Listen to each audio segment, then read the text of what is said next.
is 11:30 on today, the 8th of December 2025, and it is time for our Standing Committee on Finance to meet inter alia and to deliberate on vote 3 on the adjustment appropriation figures for the 25-26 year. So welcome to everyone, good day to everyone, and I will accordingly just for the record allow all members just to indicate their presence over here at the meeting today, and then also welcome Minister Bartman and her team from Provincial Treasury will then thereafter be able to just record their presence. So I'm Leon van Wyk, the Chair of the Standing Committee on Finance. Good morning, Dave Bryant, member of the committee. Morning, Nogomasipa, member of the committee. Morning, Chair, morning, colleagues. Khalil Bankes, member of the committee. Morning, I'm Nomin Kondlo, member of the committee. Morning, Noma French Mbombo. Good morning, Chair. Good morning, MEC. Good morning, colleagues. Lord Constable, a member of this committee. Thank you very much. I think I'm still looking.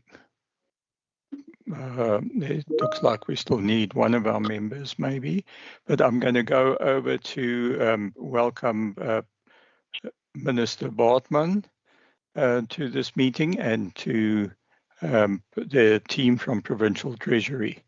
I hope we can get through this meeting fairly quickly. Over to you, Minister Bartman. Good morning, Deirdre Bartman, Minister of Finance. I'm just going to ask my team just to introduce themselves quickly, starting with HOT and then alphabetically according to the list, and then I'll do introductory remarks afterwards if it's okay with yourself, Chairperson. You can go ahead, yes. Yeah. Good morning, Chair. Good morning, members. Tulinda Gantana, Head Official, Provincial Treasury. Good morning, Chair, members, Analyst Spec Public Finance. Good morning, Chair and members. Anne Marie Smith, Chief Financial Officer. Thanks.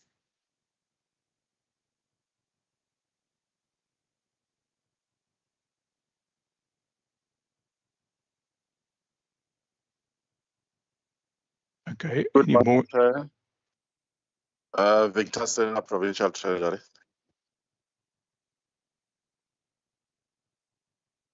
Good morning, Malcolm Boyson, Provincial Treasury. Good morning, Michelle Nicholas, Provincial Treasury. Good morning, Chair and members. Isaac Smith, Provincial Treasury. Good morning, Chair. Good morning, members. Brandon Damons, Provincial Treasury. Good morning, Chair. Good morning, members. Brandon Gordon, SUPS. Morning, Chair. Morning, members. Valencia Peterson, Strategic Management Support. Good morning, Chair and members. I'm Paul Pinar, Business Information and Data Management. Thank you.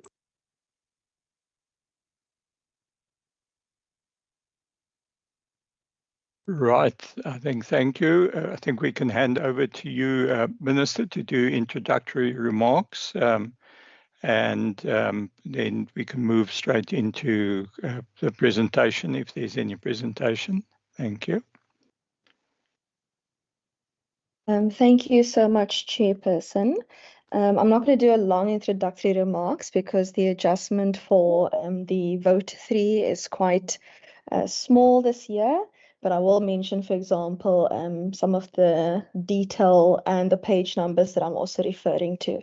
So in this particular adjustment, we will see that the Provincial Treasury's main budget or main appropriation from 359.755 million rand will decrease. It's a net decrease to an adjusted appropriation of 334.421 million rand. And we see then that the net decrease is 25.334 million rand and that's, I'm referring to page 39. This net decrease is made up of the rollover funding of an increase of 1.247 million rand, which detail is set out on page 41 and the respective tables. And it is also made up of a realignment or saving, which we'll put back into the MTF of 26.581 million rand, which we find on page 44.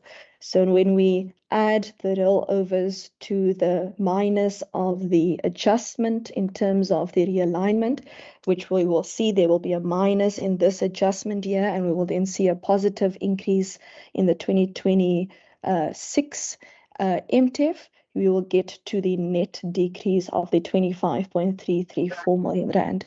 I'm going to hand over just to the HOD and our team just to take us through the key items. But Chair, you will see in our budget that essentially due to the late tabling and the late spending, that we're basically just putting our money back into the 2026 MTF in order to make sure that we can continue with our programs. But for the MTF period, we don't have a budget cut. But over to the HOD. Thank you so much. Good morning, how are you? I'm okay, how are you? I think if we can just mute everybody mute and not have these conversations on air. Thank you.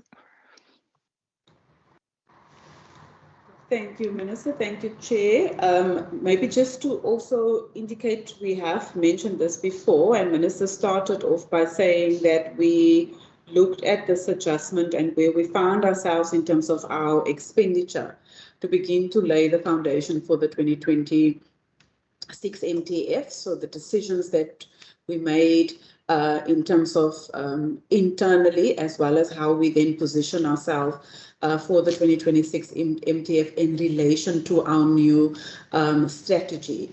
There's a lot of areas that we would obviously have not been necessarily structured in order to respond to moving forward, and this budget in essence lay the foundation to get us there. The CFO and the team will chair if we need to. Are we doing a presentation? We are ready to do so, or we can just we'll take direction from the chair. Yeah. Certainly, to me, it seems fairly simple and quite self-explanatory in terms of the documentation before us, but on pages 39 through to 54, and possibly HOD, you can just talk us through that, because I think that should be sufficient. I would hope for members of the committee, and then we'll probably just pick up from the questions thereafter on some of the detail if needed. Thank you. Thank you, Chair. So our main appropriation was 359.7 million, and that was in the adjustment budget. The adjusted appropriation came down to 334.4 million. That then brings us to a total decrease in here of 25.3 million. The program one is, and then obviously there is then also a realignment, which is slightly higher than that, as 26.5. Minister already spoke to that particular aspect of the work. But in terms of program one, administration, what we see is a decrease of 4.8 million.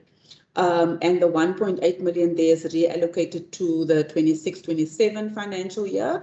And that is done particularly in terms of capacity to develop and implement our institutional funding and change strategy for Western Cape government. And this, it becomes critically important. We went out in this financial year. We are, as members will see, we are also putting funding aside to look at our overall structure, but in an attempt to try and get ahead of the curve what we have is on the system, what we had on the establishment is 2 contract positions, and that was for 1 year only. We went out to the market. We were unfortunately not successful to attract that caliber of capability on a 1 year contract basis. And so we then had to rethink, reorganize, and we are now looking at, whilst we're trying to deal with our OD processes, create a capacity that is at least for a minimum period of 3 years on contract. And there's some technical issues that we need to adhere to requirements, so the creation of a project for both of these positions. And so we are intending then to go out again in the next financial year, or as soon as we can, then deal with the practical implications of how to create, instead of a 1 year, 3 year contract position. The idea is that we then go out and recruit for these 2 positions. Then we have allocated also over the MTF. We're making an allocation of just over 3 million, and that is in particular to support, to buy in particular capacity in terms of the OD capacity, to look at our entire structure, and to really support us from end to end, in terms of aligning our structure with the strategy. But also, I think, given the fact that if we just look at like for like and what's happening across provinces, then it's clear that we do have a particular gap that we need to fill, and so the 3 million over the MTF is specifically dedicated to deal with those types of issues there. Why would you want to take the what? Okay. Then in terms of program 2, there is a reduction there of 10 million, 10.5, and that is then also to be reallocated to the 26-27 financial year, 27-28, as well as the 28-29 financial year, and that is then to appoint experts to support the implementation of alternative and blended financing. And then also there's a 4.3 million that is being released to the asset financing reserve that will enable the future appointment of technical experts to support our infrastructure panel of experts. In program 3, the realignment is there in terms of 1.3 million that for the 26 MTF, and that is also to support additional expert capacity there for the implementation of the ABF. There are usually, because of the different types on and off balance sheets, there's implications also from a broader asset management and supply chain perspective. So we would need to also bolster our capacity in relation to that. And then also there's an amount to be reallocated, 3.7 million for our Microsoft licensing shortfalls, which is 2 million, which will also be allocated to the Department of the Premier to make good that. And then also some of the funding will also deal with the 3 million, or to bolster our capacity in terms of our to bolster the capacity to deal with our new structure, end-to-end solution there.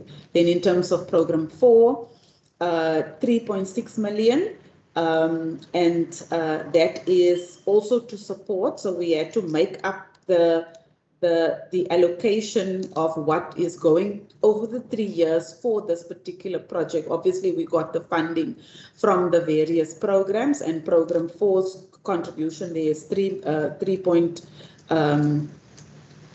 is also tapping into some of the allowing there for realignment, and that is also for the organizational structure, and also to deal with our continued support to municipalities in terms of, and ourselves in terms of the MSCOA consultant that we are utilizing in that space. There is a rollover amount of 1.2 million, specifically in program 3, and that is also 742,000. That's for services related to the development of a data warehouse for the provincial treasury, as well as 505,000 for analytical and technical support services provided for the SCM data and information management strategy. Chair, in a nutshell, that covers the pages 39 to just 54, and that provides a high-level indication to the committee in terms of the areas that we were looking at in terms of support over the MTF. I'm going to, yeah, that's it. Okay, are you complete the HOD? Yeah. Chair, I just wanted to check with the CFO. I might have missed something that she would like to bring also to the committee's attention. So if with your indulgence, Chair, let me just check. Sure. CFO? Yeah, thank you very much, Jalinda. Now, I think you have covered the main adjustments, so there's nothing that I would like to add. Thanks. Thank you very much. Yes, I think that has been a good summary of the work that we need to be preparing for in going into next year and the MTF period. And and I think, as we all are aware, the difficulties and the time lags that we had with the budget this year, and the knock-on effect that has had in being able to undertake all the programs that one would have liked to have undertaken a lot sooner in the year. So I'm going to hand over to committee for any questions that can be directed.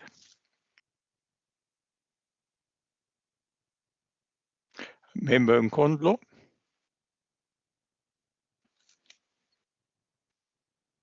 Thank you, Chairperson, and thank you for the presentation. My first question, I just want to understand whether this money from COE that has gone to the reallocation of funding to the revised recruitment plan, is it the same amount in the different programs? Is it the same amount that one finds in the realignment? Just to understand that first. The second question I want to ask the minister and the team, what is the reason or the rationale behind this reallocation instead of surrendering the money back to the Provincial Revenue Fund, given that it was not spent as planned, as budgeted for in the annual plan and in the main budget? So I'm just interested to understand what is the rationale for the reallocation of the funds. Again, on page 41, Chair, I see the money from sub-program 1.3 financial management partly would also make provisions for procurement of minor assets of new employees. And I think I've seen also this recurring in other areas. I just want to understand what would be those, including also in page 42, where, I mean,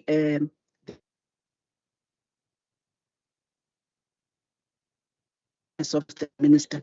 I just want to understand, is it because the funds have been depleted in the office of the minister's budget, and this environment is responding to that, why money from a sub-program is then going to be moved to the office of the minister. Now, the other issue I'm really also trying to understand from the HOD spoke about the two positions that could not be filled. Can the HOD just explain to us whether did they advertise and receive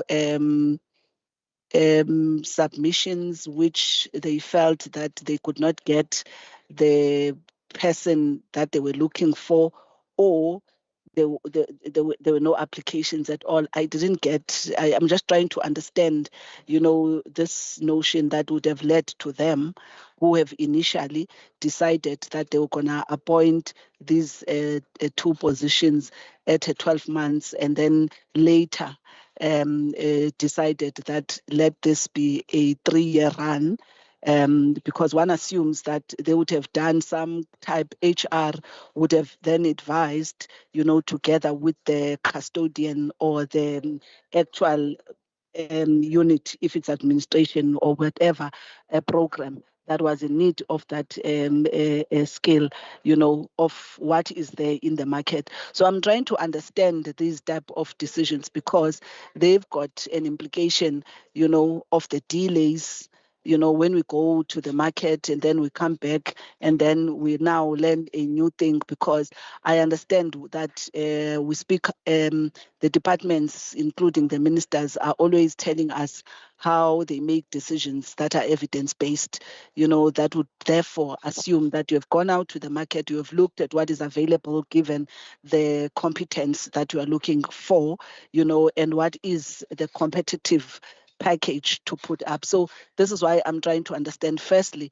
whether in the recruitment or advert, did you get the candidates applying and you felt in the pool you didn't receive what you were looking for and therefore revise your initial approach to the 3-year? Those will be my first questions for this round. Thank you so much. Thank you, Member Mkondlo. Member Constable.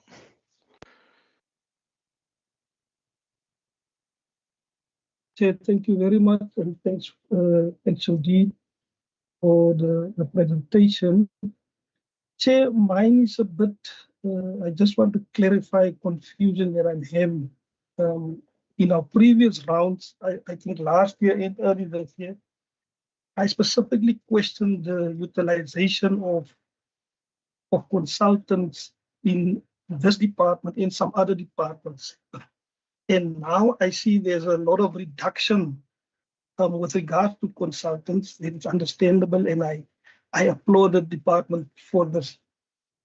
But then there's a curveball, and I just need to understand. There's a curveball that the HOD then throw to me and to this committee with regard to the appointment of experts in relation with alternative and blended fines. So I just need to understand the expert that we are talking about, or experts, is that consultants that we're going to appoint to assist us?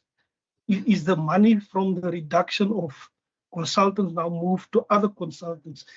Just give me an understanding of that, or is that new consultant that we're going to appoint? Because I can see the reductions, the current reductions is already allocated to certain other projects such as Microsoft licensing and that. So please explain to me that. Then the other thing is the resettlement cost. I think it's on page, let me just check. There's something about the resettlement cost. Please just explain to me what you mean with regards to resettlement cost, so that I can just understand that also. And then, Chairperson, there's certain on page 40, 42, and 43, sub-program 2.4, public finance. You said the transfer of subsidies, said shifting of Western Cape Financial Management Capability Grant to program 4.3, and then you move it to the other side. Just explain to me, because I'm looking for 4.3 and I can't find it anywhere. But that money is then shifting to that. But it's also saying realigning of the Western Cape Financial Management Capability Grant from program. Please explain that also to us. Is there someone else who want to talk? No, go ahead, Member Constable. I don't know. We seem to be struggling with mics that are open at times here in this meeting. Yeah, But it's very disturbing, Chair. Chair, then there's the CFO mentioned, I mean, the HOD mentioned program 4. I just want to clarify, clarification on that. She said 3.6, but on the book on page 44, it shows 3.8 million. Is that the correct number, or is it the number that she's given to us? Thank you, Chair. Thank you, Member Constable. I must say I'm not seeing any further hands. So I think if we can hand over to Minister HOD with those questions, and then possibly we can wrap up any further questions with the next round. Okay, thank you very much.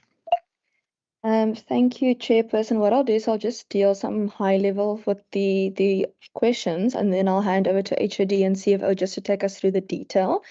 So in terms of the realignment, and this is similar in Vote 3 as it is in many other departments, this year's national budget process was significantly delayed, with both the National Budget 2025 National Budget and the MTBPS finalized later than usual. This resulted in delayed transfers to provinces and municipalities, postponing the start of programs and the procurement of goods and services. Departments across the government faced an unusually compressed spending window, because in our PFMA, for example, there's a rule that if the budget is not passed yet, we can only spend in a certain manner. Then by the time the Division of Revenue Adjustment Budget, this is now the one that we're currently dealing with, it's only expected to pass in the National Parliament by mid-January 2026. I think the date the NCOP is dealing with it is on the 13th of January.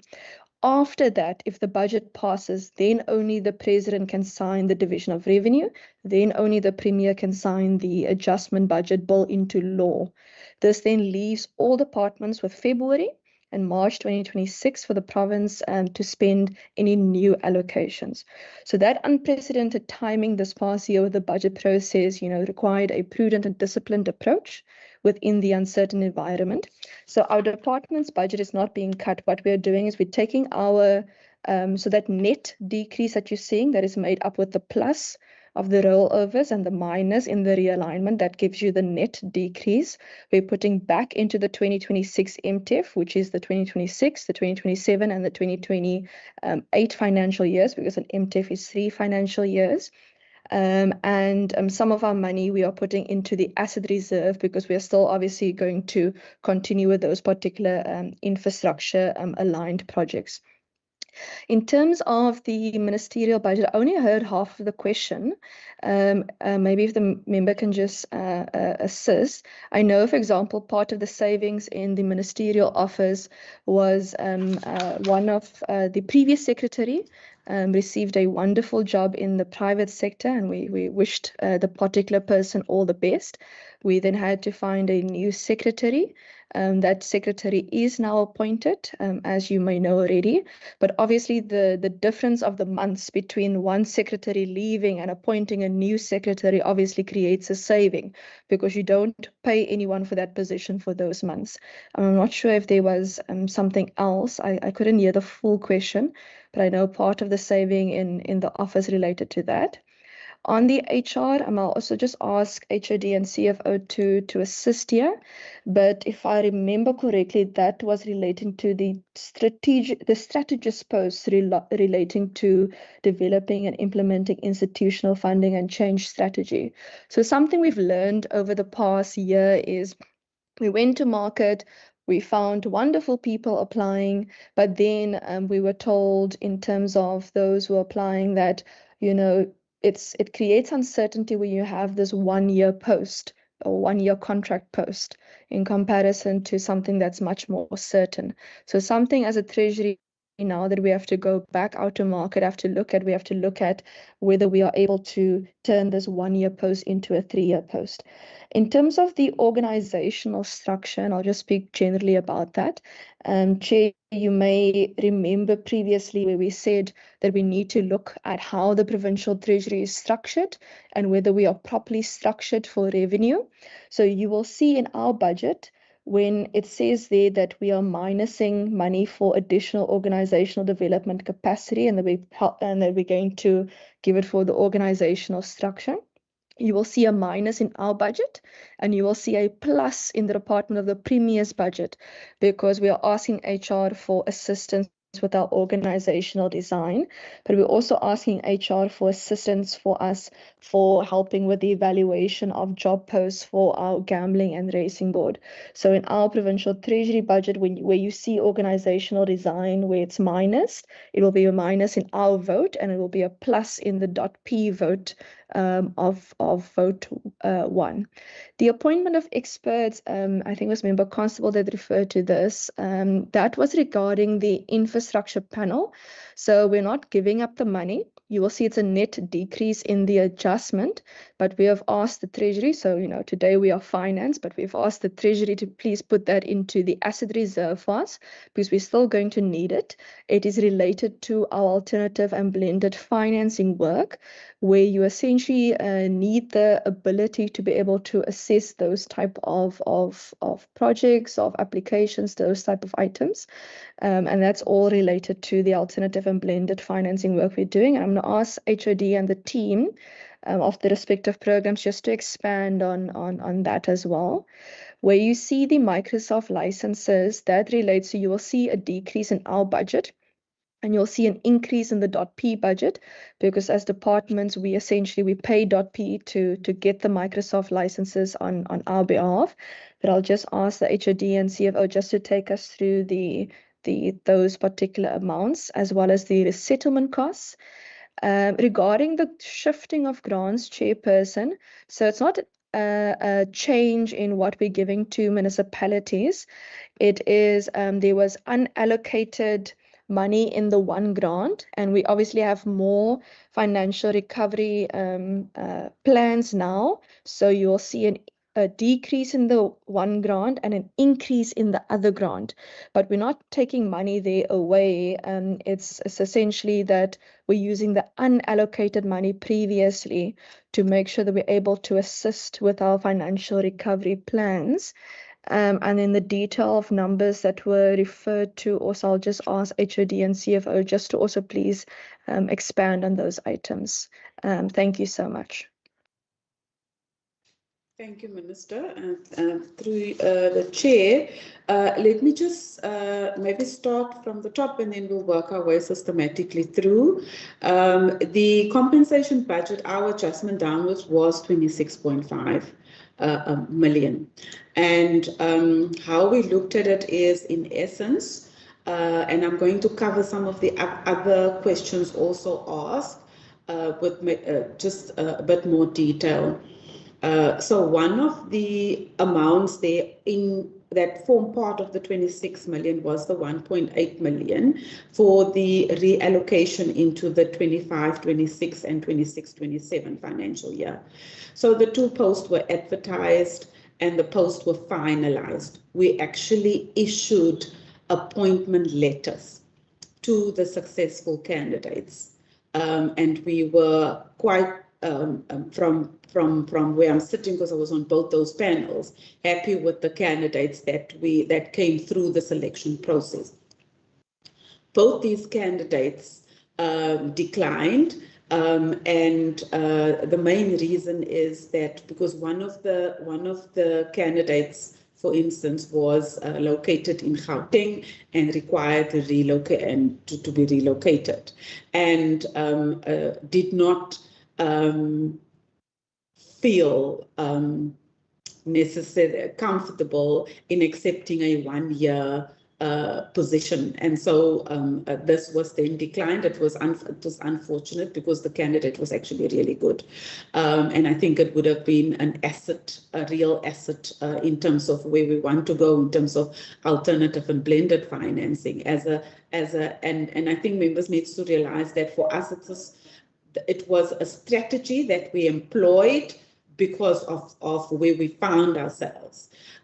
This is done in the background of still having to go through an OD process in order to get the structure as a whole to support the strategy. And so based on that process, we said, okay, we need to go back to the drawing board and just getting the feedback from the candidates that were offered these letters, appointment letters, to say perhaps a 1 year to offer a person a 1 year contract, and not necessarily knowing before you advertise what the market is actually or how the market is going to respond. We would need to look at it differently. Hence now, whilst we're still going to do the OD process, looking at going out again and then offering perhaps potentially a 3-year contract, but then it means we must create a project. So that work is underway. I think Brandon will also be able to expand a little bit on that. But in essence, the process was concluded. We have done, we have gotten the message from the market, and now we're trying to respond to in terms of what the market is telling us in relation to that.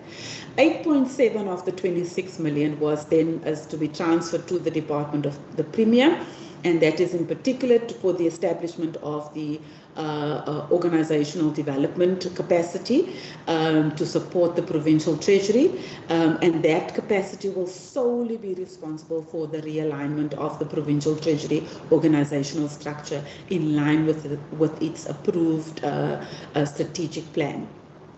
And then to also facilitate job evaluation of posts also at the gambling board. So we lumped it together, but a total of 8.7 million is going towards that. Then 9 million of the COE realignment is then allocated to goods and services, and it speaks to Member Constable's question around the curveball, where we have been actively reducing in line with the cost containment measure, with the circular requirements, our consultant budget. But everything is related to everything else, because there is this ask that we respond to the strategy. We did not, and we still don't have a unit or the capacity and full range of capability to deal with alternative and blended financing. So whilst we are embarking on this OD process, we must also try and bolster our capacity. The strategy post that we had on contract, that was specifically targeting donor funding. It is how do we access either off-balance sheet, because there's 2 legs to the ABF. How do we then target those types of initiatives? And we were looking for somebody who can actually drive that with the necessary experience. But unfortunately, we were not successful. And then this part really is to look at our on-balance sheet and everything that goes with that. And so 9 million of that then was to then be reallocated to goods and services, and that is to appoint the experts to support the ABF.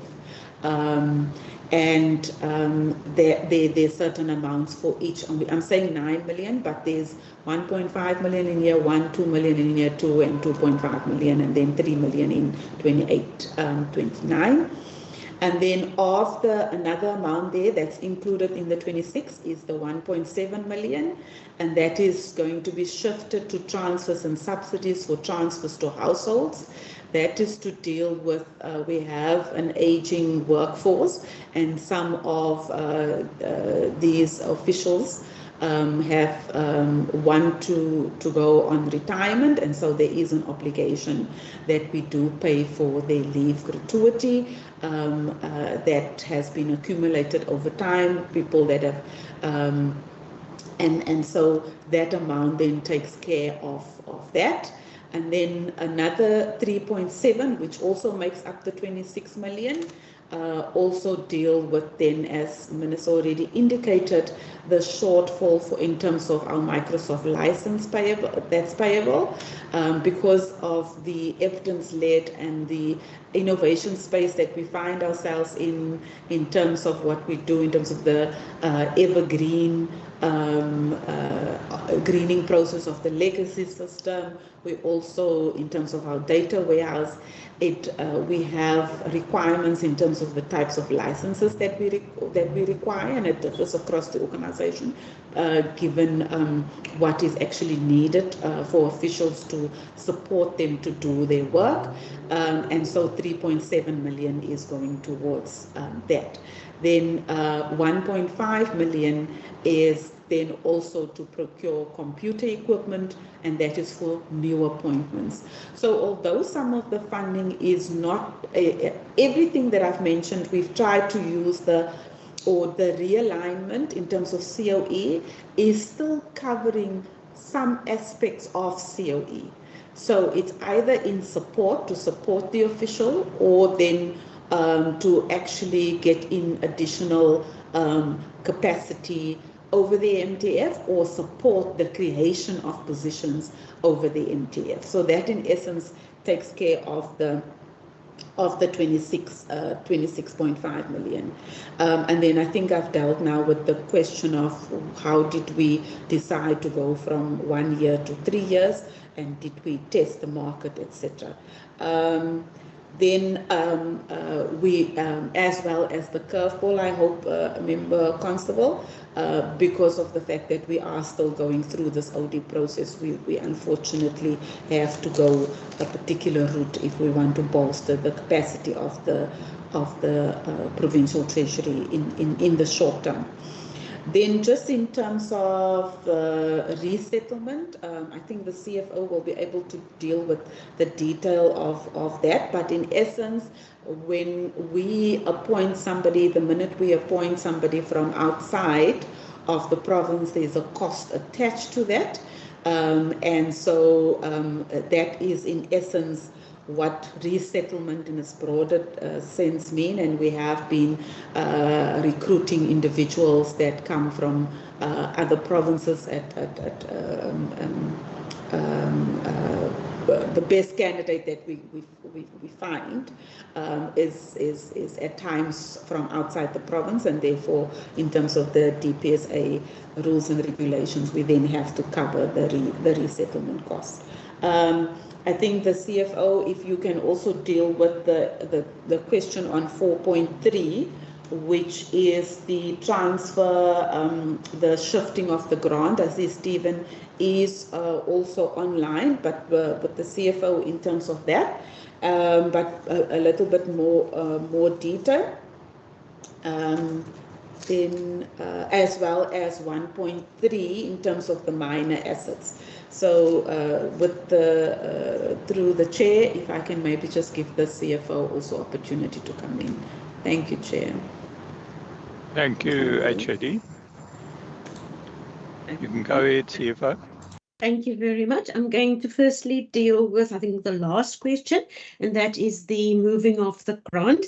Member will see on page 42, more or less in the middle, we've indicated there that there was a reduction in consultancy services, and then also a reduction in the transfers and subsidies. So that is the grant from which the funds was allocated.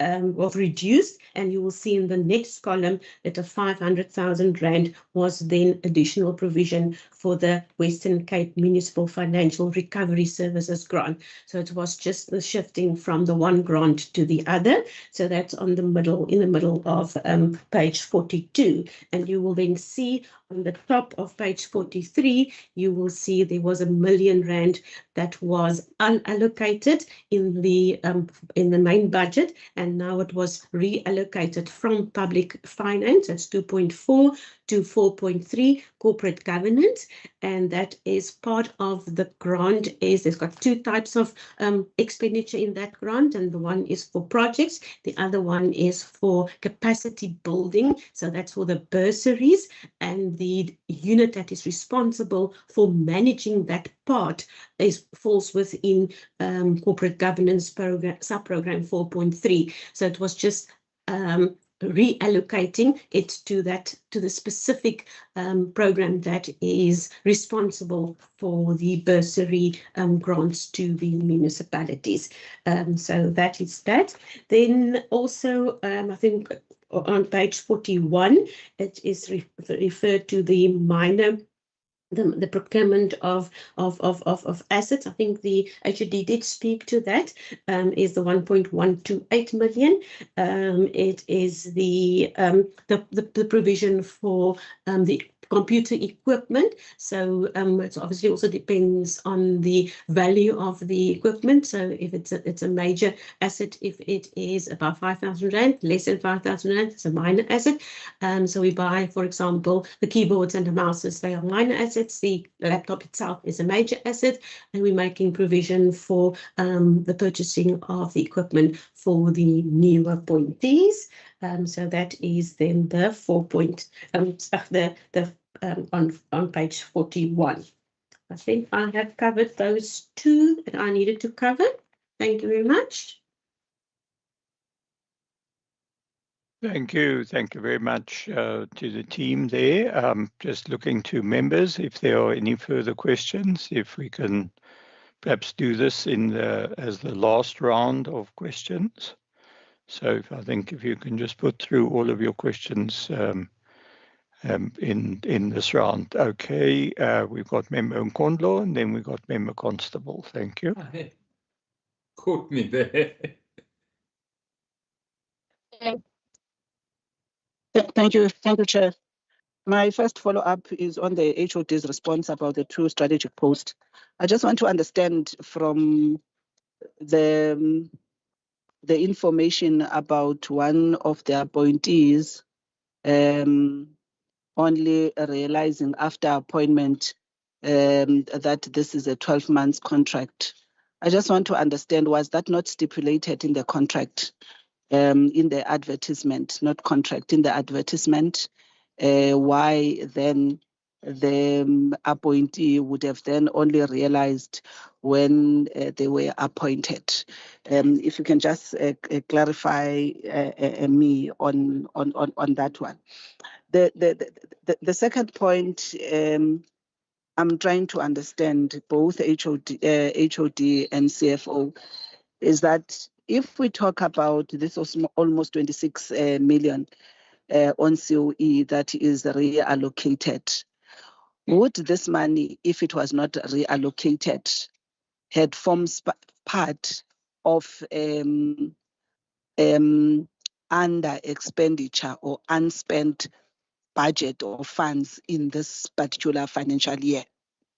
And I am asking this particular question, which I would appreciate your response, because what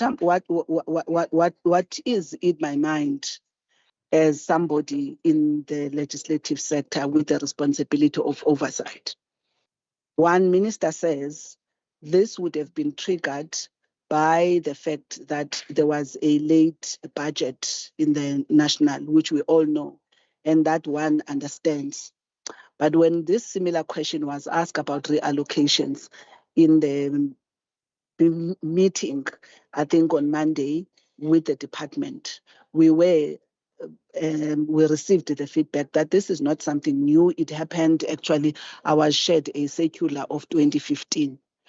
So, because with what Minister is saying, one is tempted to assume that if next year we were to have the budget by National Treasury approved in the NA at the time that it needed to be approved, we may not necessarily see these reallocations. And I'm not sure if that is the case.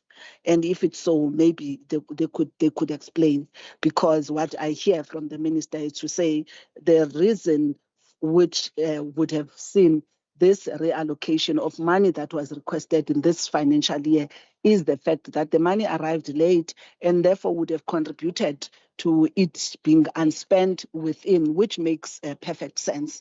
So that is why I'm saying, would it therefore be correct to believe that if budget in the next financial year or any other in this MTEF, were to happen at the time it would normally happen, we would not be seeing a realignment? Because the notion that one is interested in is on the issue of budget spending within a financial year. Because my concern is to see now, when the HOD actually alludes to this point, that what we have done now was to already, secure. She may not have used my term, the term secure, but put up this money, for us to be able to use it. We could not use it here. Instead of choosing rollover, we choose realignment or reallocation of this funding. So this is one thing I'm trying to understand in this dynamic, of spending and budgeting for outer years, budgeting this year, and then in the midst of the year, finding that we then take the money instead of taking it back, to surrender, so that the money gets to be reallocated afresh. We're already in this budget says, no, we're gonna use it. Just keep it for us. We're gonna use it for next year and that other year. Whilst in the annual plan, we would have said that we're gonna use this money in this particular year. So I think this is one issue I'm trying to understand in these conversations about this notion of reallocation that I'm seeing across. And then, Chair, I think my issue was on page 42 on sub-program 2.2 and sub-program 1.1, Office of the Minister. Is the money moved for additional provision made for travel and subsistence in the Office of the Minister? There, it's in the book. So I wanted to understand that maybe the funds in the Office of the Minister have been depleted, and that is why then we need to do environments to offset, the travel and subsistence of the minister's office. Then the question I want the HOD and CFO to then be specific.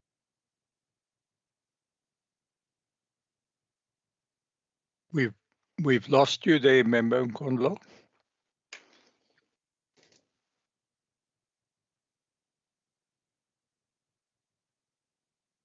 I'm not sure. We're not hearing Member Nkondlo. We'll move on to Member Constable in the meantime, and then we'll come back. Oh, there's Member Nkondlo back, it looks like. I'm here, Chair. Okay, thank you. You disappeared there for a while. My apologies. I was asking the 3 million from Program 1 realigned to the OD.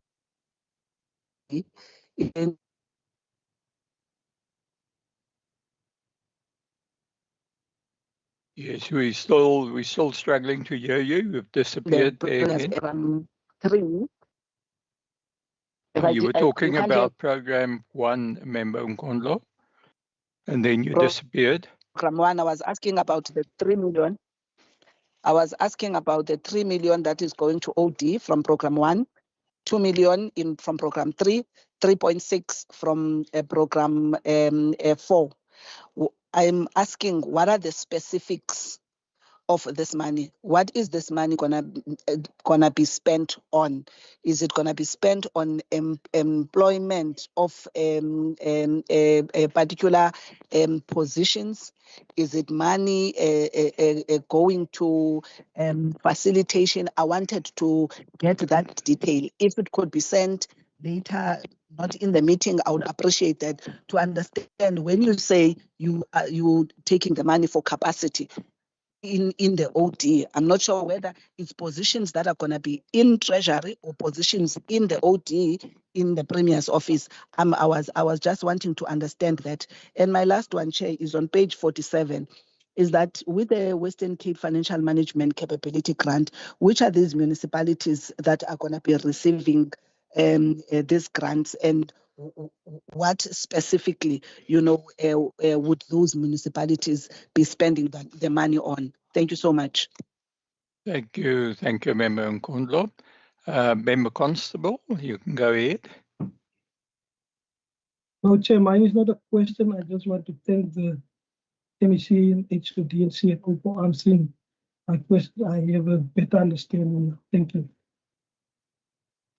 Thank you very much, Member Constable. Over to the team.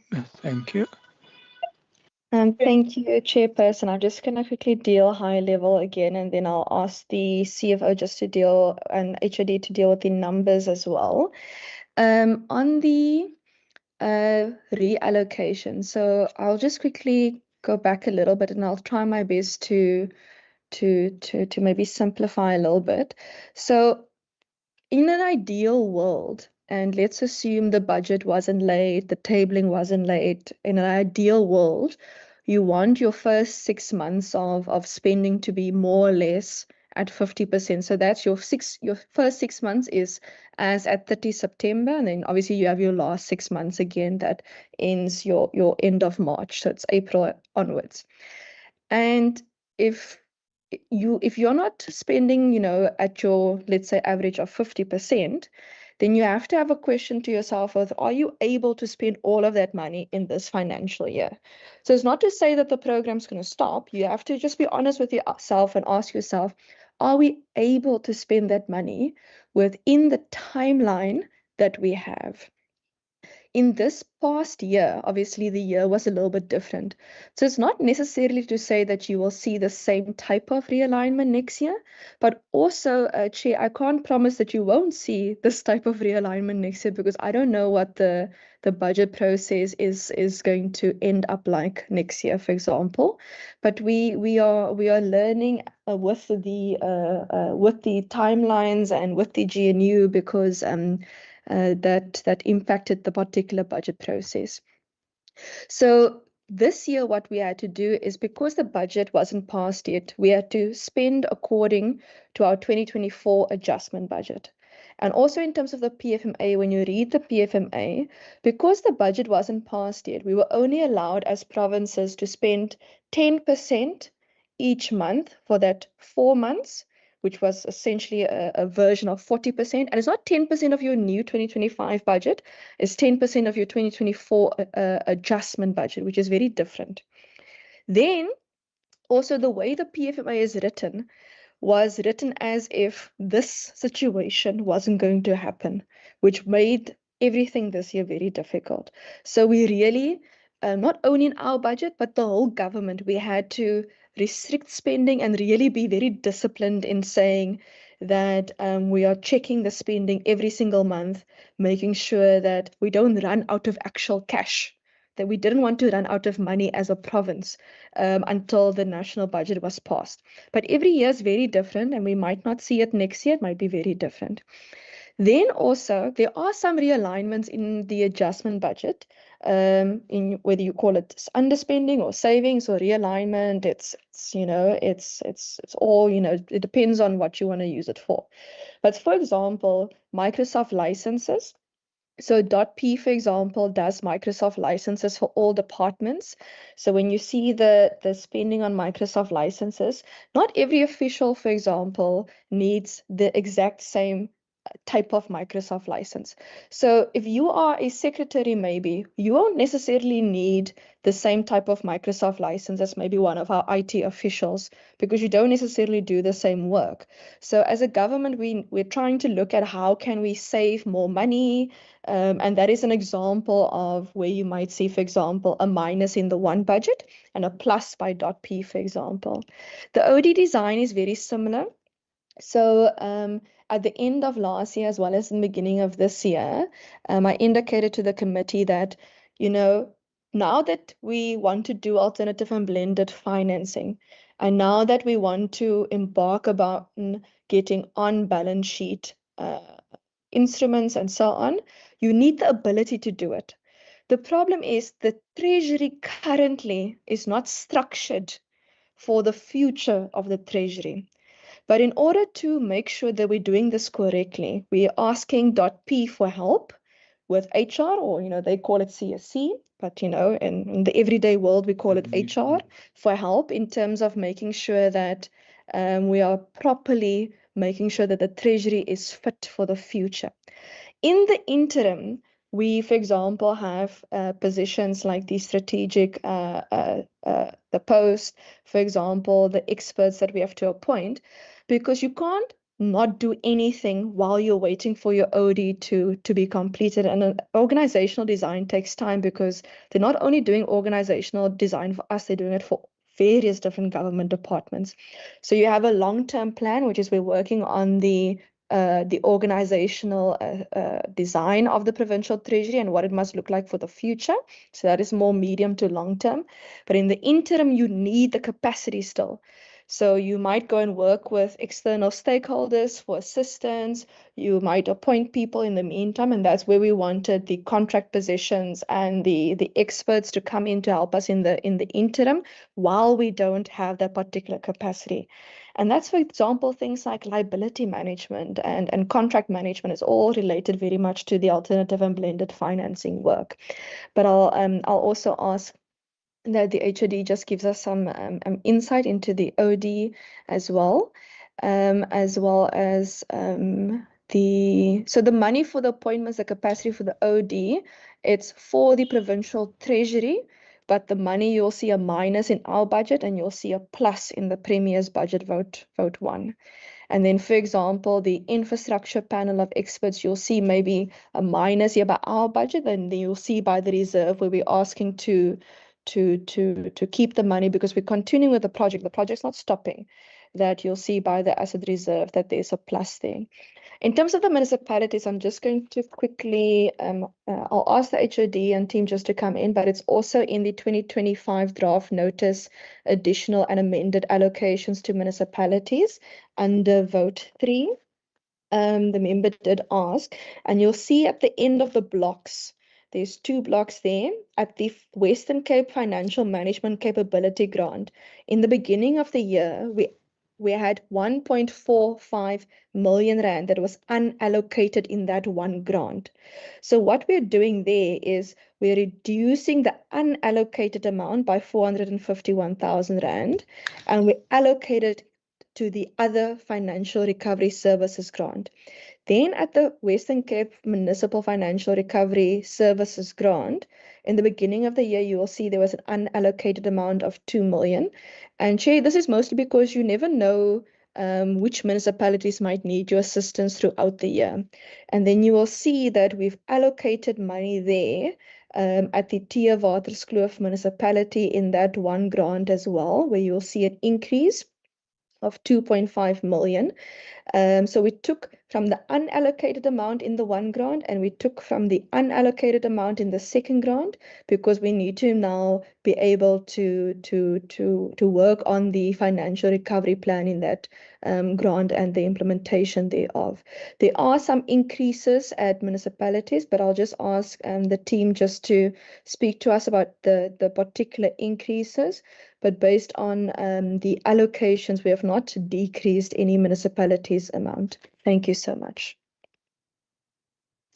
Thank you, Minister. Through the chair, let me just start from the top. The COE, the position was advertised for 1 year. We were very explicit in how we advertised the position. I think perhaps the candidates still thought that we were open to negotiate, but I can't. Unfortunately, I can't say what they were thinking, but it was clear in terms of the fact that it is a 1 year contract. Then just in terms of the question around realignment, and I think it's a question around Section 31 and Section 30 of the PFMA. But as provinces, we receive notification, and the stipulations and the criteria for when one can then apply realignment is very clear, and I will share that with the committee. In the first instance, it is in terms of the reduction or reallocation of funds as a result of the declaration of savings. Secondly, the allocation or reallocation of funds from a provincial department in order to fund pressures as a result of nationally agreed priorities that are not adequately funded, such as the wage agreement potentially, as an example. The third instance is where an allocation to a provincial department is likely not to be spent. And the last instance is a need to realign the baseline of a department as a result of certain policy objectives. I think we have been clear in terms of why we are looking at then the savings that we have on the COE. I think Minister went through great lengths to explain that the funding that we would have not spent in this financial year on COE. There is then, because of the fact that first year of implementation, we were still developing the PSP whilst we needed to table a particular budget. Now that we know how it is that we're going to respond to the PSP, we are saying that we needed to realign the baseline of the vote because of the changes in terms of the policy objectives, of which one is, which is a big one, is the alternative and blended financing. So the savings that we had in this year, in terms of realignment, it opened the door for us then to start to prepare for the 2026 MTF. But that is obviously go hand in hand with a proper OD exercise. Just to give the members an idea of what that perhaps entails, and we can share the detail, but it's all encompassing. It deals with communication, it deals with engagement with labor, it deals with the creation of the post-job evaluation, and the whole basket of what it would take to reorganize a department, to align its, to get it aligned to the new policy objective or directive. So we have the detail, and therefore also what the type of capacity that is required, and that would make up the project team, and we can certainly make that available to the committee. And I think just in terms of the detail of the municipalities, that is the issues on page, I think the last page of the adjustments. In terms of the transfers to municipalities, I'm going to ask Stephen just to come in, or the CFO. I think Stephen might be better suited for this one. Stephen, thanks. Thanks, actually. I hope I can live up to that. I think the Minister already kind of explained it pretty clearly, but in the Gazette schedule, so in the draft notice on additional and amended allocations to municipalities, we show the detail of the changes, and the specific question was on which municipalities are benefiting from the allocation from unallocated funds in the Western Cape Financial Management Capability Grant, and those municipalities are shown in that draft gazette. There are 10 municipalities that are benefiting. All of these projects, all of these municipalities are benefiting for the same thing, which is carry-through costs of bursary obligations. So these are cases in which bursaries have already been awarded by these municipalities, and we're funding the ongoing cost of those students.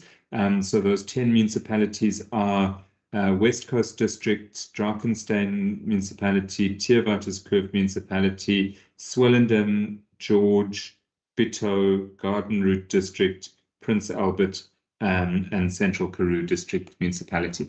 Thank you, Chair. And sorry, just CFO, just on the page 142, sorry, the question regarding subprogram 1.1.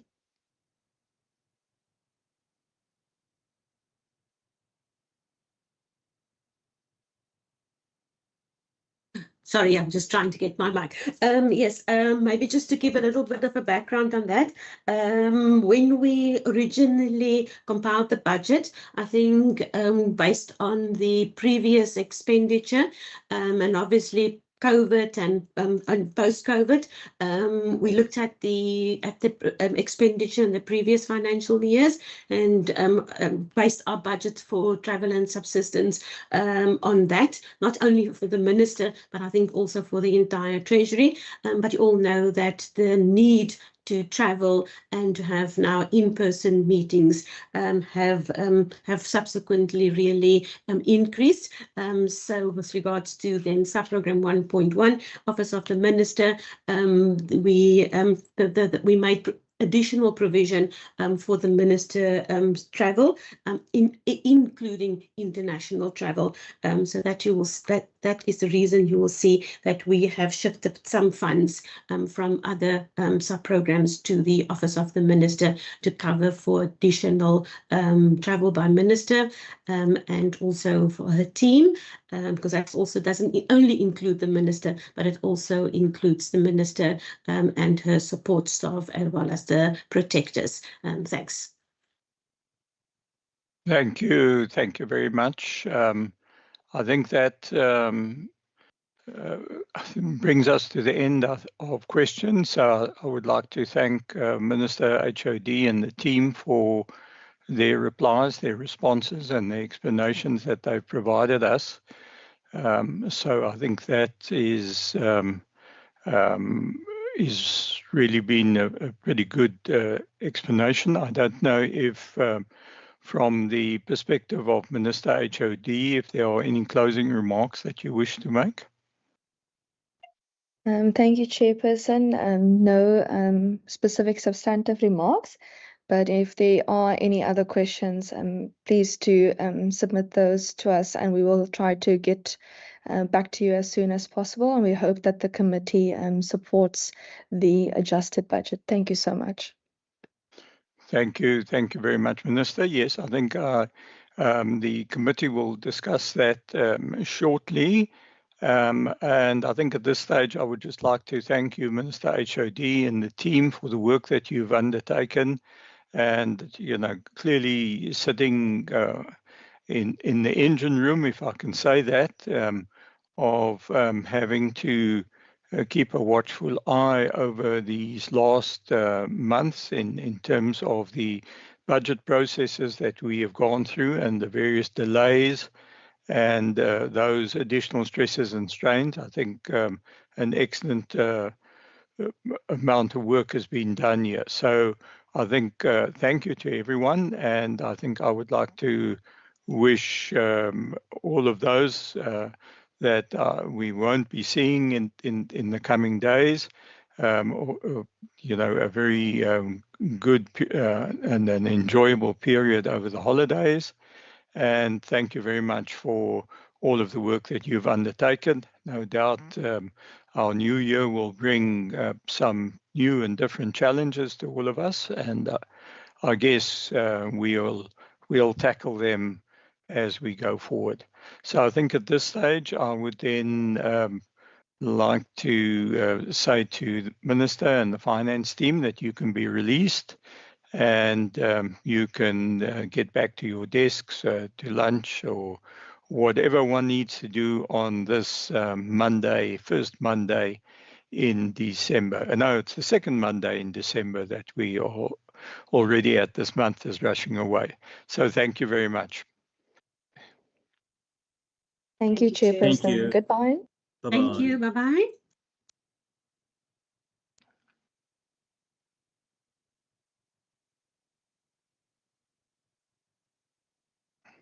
Okay, I think as soon as we have all the officials who have left and that we are down to the committee, we can then continue with our aspects of what we need to discuss. Thank you very much, Presiding Officer, for getting us to where we are today. I didn't introduce you right at the beginning over there, but I think we can now then move forward on the deliberations and the how we see the process in dealing with this budget from a finance department point of view. If you could perhaps just flight our draft mandate, Ms. Adams. Apologies, Chair. I'm going to draft it while other members express their view on the vote, and then I'll flight it right after. Okay, I think I'm handing over to members to express their view then.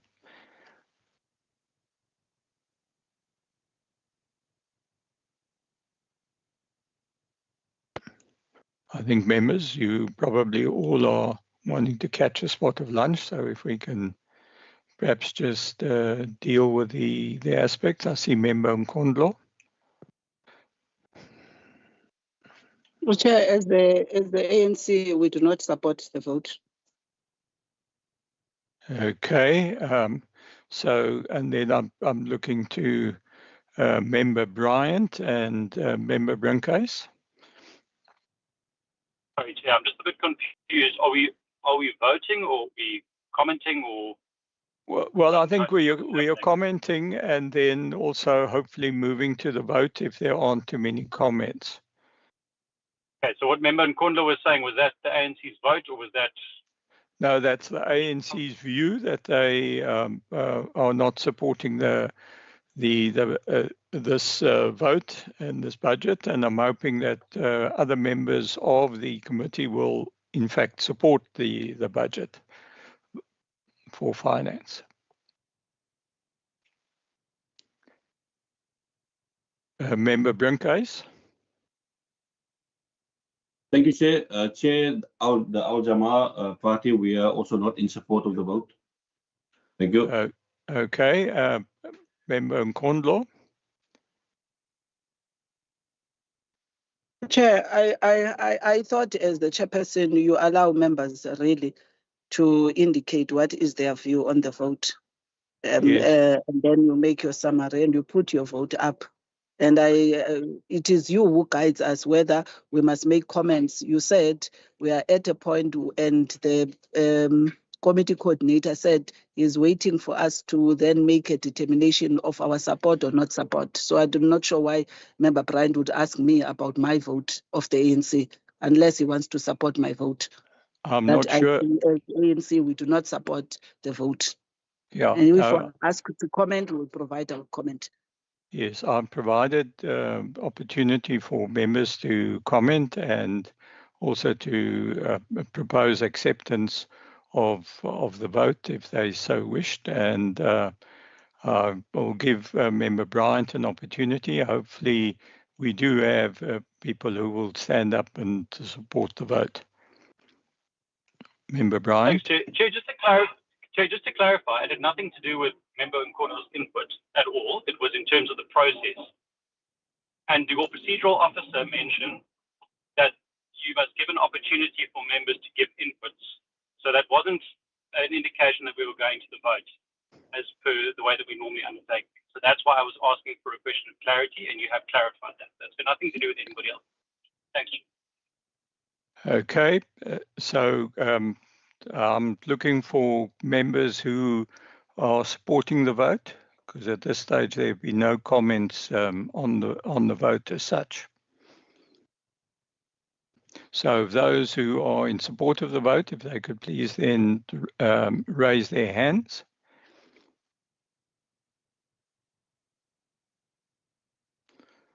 Okay, I see members Mbombo, Masipa,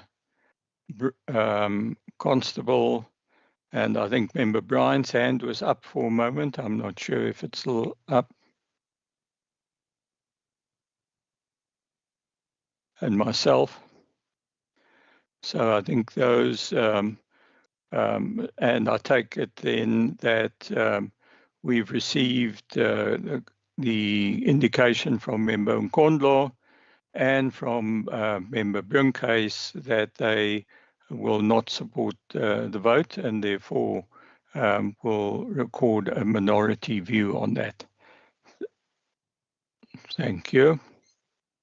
And procedural officer is now recorded on this on the screen, and I'll read out then the report of the Standing Committee on Finance on Vote 3, Provincial Treasury, in the schedule to the Western Cape Adjustment Appropriation Bill B5 2025, dated 8 December 2025.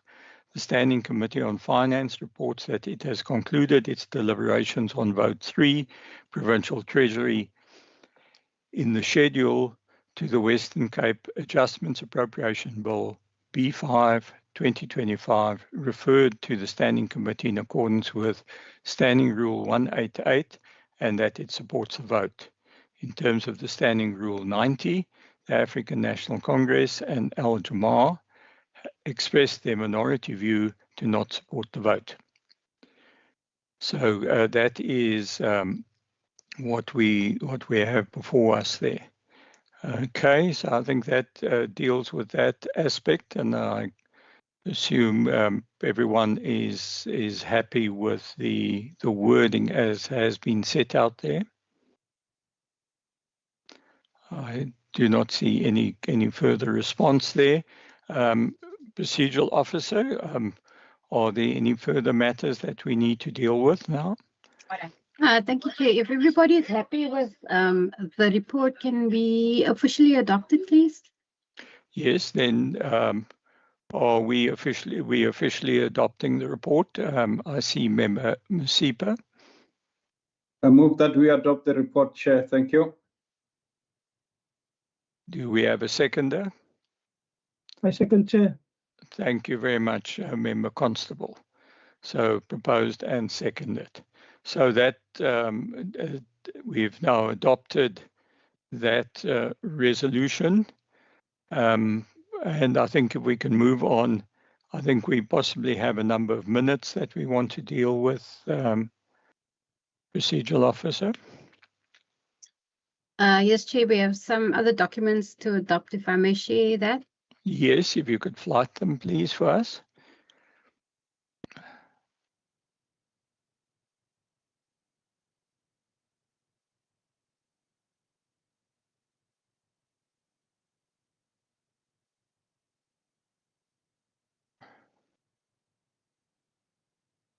Right, so there we are moving to Tuesday, the 2nd of December, which was, we can just get that a little bit stable, yeah.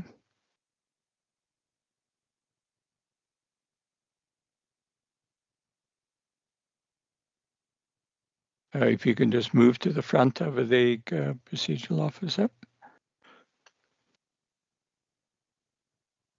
Okay, so this was the meeting on the 2nd of December, and if we can just roll down in terms of the members who were present, and then we can deal with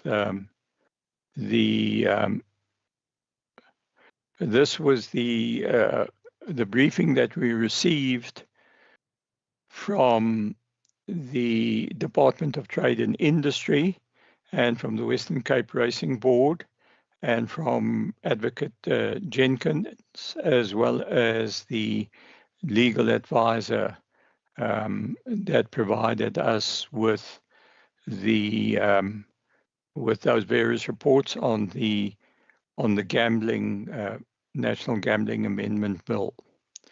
And I think in terms of the resolutions that we then said is that the committee resolved to write to the NCOP to request clarity on the deadline for submission of the voting mandate on the NGA bill, to inform them of the possibility that the Western Cape would be embarking on a public participation process on the D version of the NGA bill, and to request that this public participation process be considered when determining the deadline for the voting mandate. Now that process we have undertaken and have sent a draft letter to the Speaker, because the Speaker will be interacting with the NCOP, so that with the intention that we get a response at least by the middle of January from the NCOP. So would we have those minutes acceptable? Do we have a proposer and a seconder for the minutes?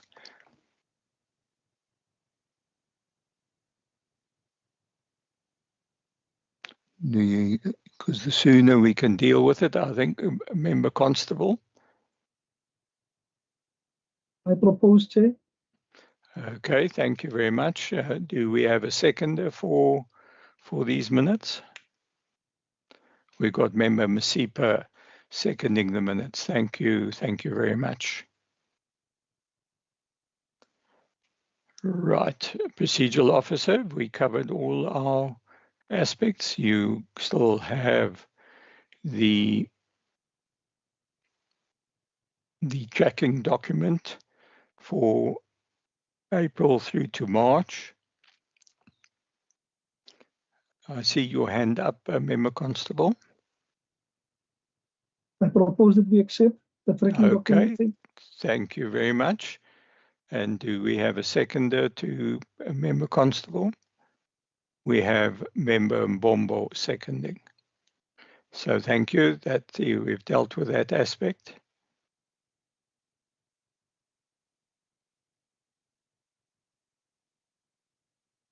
Right. Then if we can just roll up here. Thank you very much to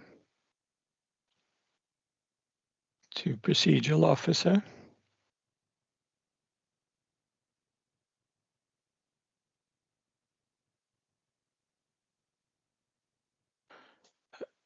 Okay, if we can just go to the, okay, this records the quarterly report, procedural officer.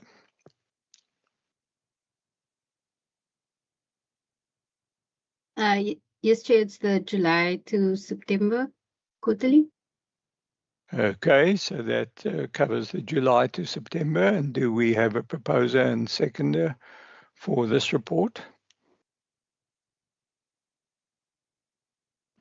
We've got Member Constable there, first out the blocks. Proposing, and do we have a seconder?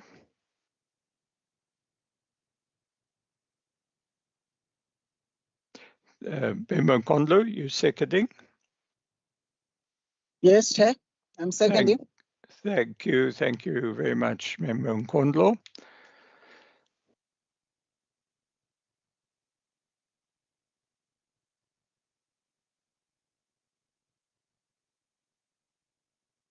Okay, Member Adams, we have.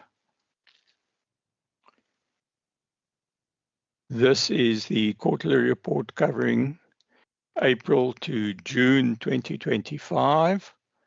Now, I wasn't a member of the committee at that stage, so I think if members who were part of the committee at that stage could then propose and second for us, please. Member Constable is proposing. And who do we have to second? I second, Chair. Thank you very much, Member Nkondlo. Okay, so we've dealt with that.